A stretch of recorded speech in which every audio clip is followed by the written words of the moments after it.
ஈரோட்லேருந்து சுஜாதா அப்படிங்கிற அம்மையார் கேட்குறாங்க, ரிஷி அப்படிங்கிறவா யார் அப்படிங்க. இந்த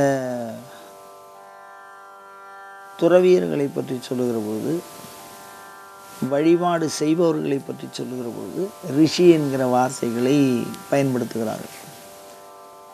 மந்திரங்களை சொல்கிற பொழுது ரிஷிங்கிற ஒரு வார்த்தையை பயன்படுத்துவார். அந்த ரிஷிங்கிற சொல் மந்திர திரஷ்டாரகா ரிஷிகின்னு சொல்லியிருக்கு. மந்திரங்களை கண்டறிந்தவர்கள். மந்திரங்கள் சுயம்புன்னு சொல்லியிருக்கு. தேவதையினுடைய சொரூபம் மந்திரம். இப்போ பஞ்சாட்சரங்கிறது சிவம். சிவம் தானே உற்பத்தியானவர், அது எப்போவுமே உள்ளவர். அதனால் அப்போ ரிஷிங்கிற உன்னுடைய தன்மை எப்போ உருவாகுதுன்னா அதை கண்டறிகிறோம். இந்த கண்டறிதல் தானே ரிஷிங்கிற சப்தத்தை பயன்படுத்துகிறோம். இப்போ ஒரு உதாரணம் பாருங்க, இந்த பூ உலகத்தில் தான் நம்ம வசித்தோம். ஒரு 300 வருஷத்துக்கு முன்னாடி யோசனை பண்ணி பாருங்க, அந்த செல்லுங்கிற ஃபோனே இல்லை. இன்றைக்கி அது இருக்குது. ஆனால் அதை சந்திரமண்டலத்திலேருந்து எடுத்துன்னு வரல. இங்கே இருக்கக்கூடிய பொருள்களில் வச்சுட்டு தான் ஏதோ ஒரு விஷயத்தை கண்டுபிடிச்சிருக்கா. அப்போ புதிதாக ஒன்றை கண்டறிய வல்லவர்கள், அது மானுட பயன்பாட்டிற்கு தக்க வண்ணம் அப்படின்னு ஒரு நல்ல விஷயத்தை எல்லாரும் ஏற்றுக்கிற மாதிரி கண்டறிந்து சொல்லக்கூடிய வல்லமை பெற்றவர்கள் இருக்காங்கல்ல, அவங்கள தான் ரிஷின்னு சொல்கிறோம். இந்த காலத்தில் சயின்டிஸ்ட்டுன்னு சொல்கிறீங்களா, அவளெல்லாம் புதுசாக கண்டுபிடிக்கிறா, மக்களுடைய பிரயோஜனத்துக்காக கண்டுபிடிக்கிறா, அதனால் அவளை ரிஷின்னு சொல்லலாமா அப்படின்னா, அவளை மாதிரின்னு சொல்லலாம். ஆனால் ரிஷிக்கும் அவளுக்கும் விஞ்ஞானிக்கும் மெய்ஞானிக்கும் ஏகப்பட்ட வித்தியாசம் இருக்குது. புரிஞ்சுக்கிறதுக்காக அந்த ரிஷிங்கிற பதத்தை நம்ம சொல்கிறோம். அதனால் இப்போ இந்த மந்திரங்கிறது தேவதையை கண்டறிந்து இதுதான் தேவதை, இப்படி தான் இருக்கும் அப்படின்னு ஒரு தேவதை வழிபாட்டு முறைகளை முதலாக கண்டறிந்து அனுபவித்து பிறர் அனுபவிப்பதற்கு வழி செய்கிறவர்கள் ரிஷி. பாத்தியார் அவள்லாம் தான் அனுபவித்ததோடு சேர்த்து அடுத்தவாளுக்கு அனுபவிக்கிறதுக்கும் அதில் வழி சொல்கிறார். அதனுடைய சிறப்பு என்ன அப்படின்னா, தேவதை ஒருத்தருக்கே எல்லார மாதிரியும் பலனை தராது.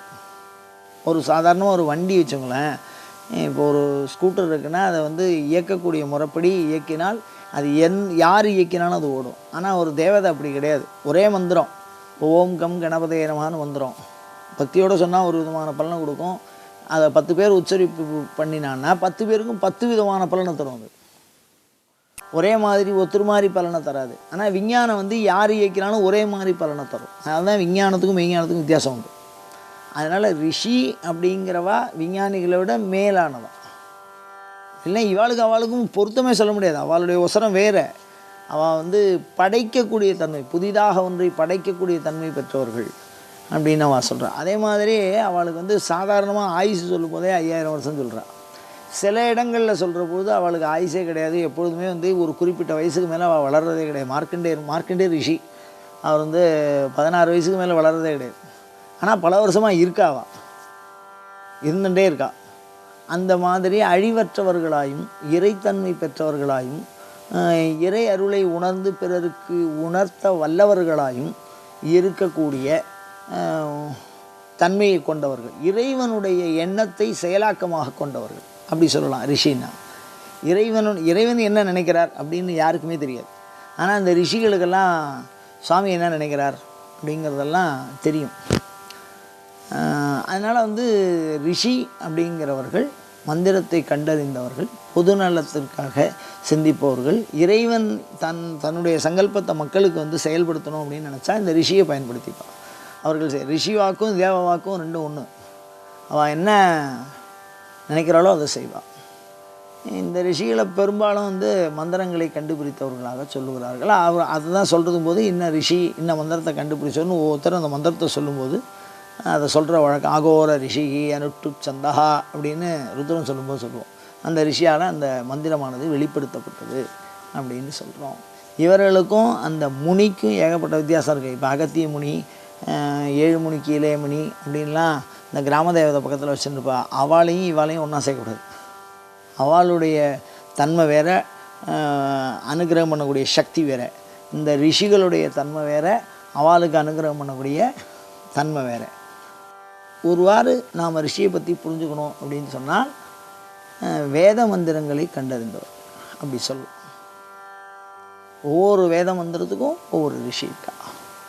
அவர்களை வழிபாடு செய்வது என்பது நமக்கு கர்ம சாமர்த்தியத்தை கொடுக்கும்.